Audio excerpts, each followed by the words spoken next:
I, uh, I honestly, I feel like I have like a whole bunch, like, we all have different ages and stuff, but I wrote on Twitter at the start of this week that I have to finish my thesis. I have to finish writing it. Uh-huh. And I told my mom asked me, like, as a birthday present for her, to finish writing it by next Friday. Because I have to start looking for jobs, and it's kind of like I'm saying, like, until I finish writing it, I'm not looking for a job. Because I get like funding and scholarships from the university, so I don't work as, like, until this year I worked at the university teaching, but this year I'm not teaching, so I only get like scholarships, which are pretty decent. Like I'll be fine, but but I have to start looking for a real job now. And my mom's like, okay, so please by next week, Friday next week, finish it. So I posted, like, if you see me on Twitter, that means I'm procrastinating and I'm writing my thesis. And since then, like, on every tweet I write, people are like, so how's your thesis going? I feel like I got a whole bunch of army moms looking out for me, making sure I study. Are you going to meet your deadline? Yeah. Oh my God. What do you do? Yeah, that is so funny. Well, I hope you get to that day that your mom wants you to finish it. I think It's the first draft. I have to finish the first draft. Oh, okay. So that's yeah. It's not too bad. It's mostly copy pasting from articles and stuff, so it'll be fine. Yeah, there you go. Few nights without sleep, I got this. Yeah. Like once you get past it, you're like, okay, good. Like the worst is over at this point so far. Yeah, I wrote my master's, including my PhD proposal, like one thing, in 4 days. So I'm good. Oh, I'm the same. I see. I procrastinate way too much. I remember when I did my master's thesis, I waited till I had all the data ready and everything, and I was like, oh, okay, I'll do tomorrow, and then I was like, oh man, I only have like a couple of days left to like write my first draft. So yeah, it's not good. Like people think like once you get to grad school and stuff, like procrastination stops. Like it gets worse. It almost. I embraced it. I was like, yeah, same here. Yeah, I agree. I'm the exact same. I know to write a research paper, it takes me a season and a half of comedy show, like Modern Family, Big Bang Theory. Like I put it in the background because like I know it by heart. Friends, like I know it all by heart, so I just put it in the background. Yeah. The white noise machine. And it took me a scientific article, a season and a half. So that's like 8 to 12 hours. That's good. That's good. I'm gonna have to time myself next time because I'm assuming I'm gonna be the exact same. So we'll see what this thesis, how long it takes. Yeah, seriously, I love that. Yeah, thankfully, like I already have like for us, they kind of force us to, not force us, but they encourage us a lot to publish like in papers, and to finish the PhD with 3 papers. 3 papers, okay. Yeah, that's like kind of, they say it's recommended. It's practically mandatory. In our department. So I have those 3. Honestly, I have there's also a 4th one for my master's. I have 4. So a lot of it is just like copy pasting and organizing everything and stuff. Yeah, not too bad. And especially if you know your stuff, like it's not too complicated either. Yeah, it's the same with our department too. Once you enter, they really encourage you to publish a couple, and like even after in the first year, like they encourage you to go to at least a conference and present. So yeah. Yeah, because here we don't have a lot of like international conferences. There's like 1 every 2 years, so we actually get funding to go to conferences. That's cool. Like once a year, once or twice a year. Plus, there's also like extra funding that you can get. So I really took advantage of it. Yeah, I should. Yeah, I like look at the globe, say this is where I want to go, find a conference there. Awesome. Yeah, sure. I mean, I would like to, and certainly recommend any student who could get funding to do that too. Obviously, it's tough right now with COVID, but once the opportunity is there, for sure, it's yeah.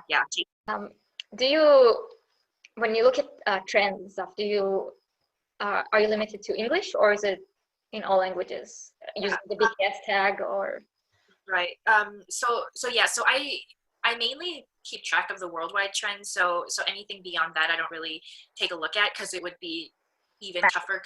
I mean, even just looking at the US trends, it's like so much more. I mean, if we collected numbers from each individual country, it would probably be way more than what we see in the worldwide trends. But I like the worldwide aspect just because it still has that global aspect to it. And so I initially I was like, well, I don't understand Korean or any other languages, so maybe I'll just stick to English. But I realized pretty quickly that it wasn't too difficult to identify like hashtags and trends that were related to BTS. So if I did see it and it was in another language, I still kept track of it. But I think the beauty of it too, right, is even if it's in a different language, like armies who don't even understand it still participate anyway, which is really cool. So that's why I always thought it was important to then make sure that I was including trends that had foreign languages in these types of lists, because it still is part of that storytelling of armies like structure and their interactions. So yeah. Do you find it problematic now that Twitter removed the worldwide trends? Yeah, so this is super interesting, right? Because I still have my worldwide trends, but I do know that a good chunk of people don't have it anymore. Yeah, I was really upset about it, hearing the news, and it's still confusing. Like, I don't know if they're like when they're fully getting rid of it or like what's going on, but I do know that I've not updated my app or my phone or anything because I'm so terrified that it's gonna go away. If you update, it disappears. Like That's what I was hearing. Yeah.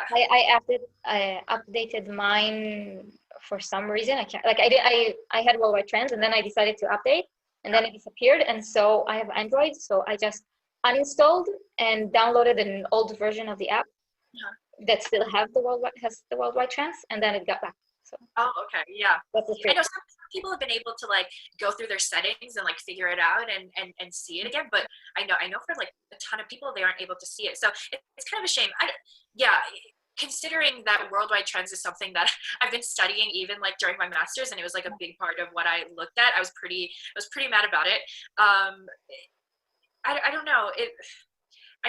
I think it's hard to also go back to like the countries. Like, what was frustrating is Twitter saying that this was a way for us to see things that were more like relevant to us.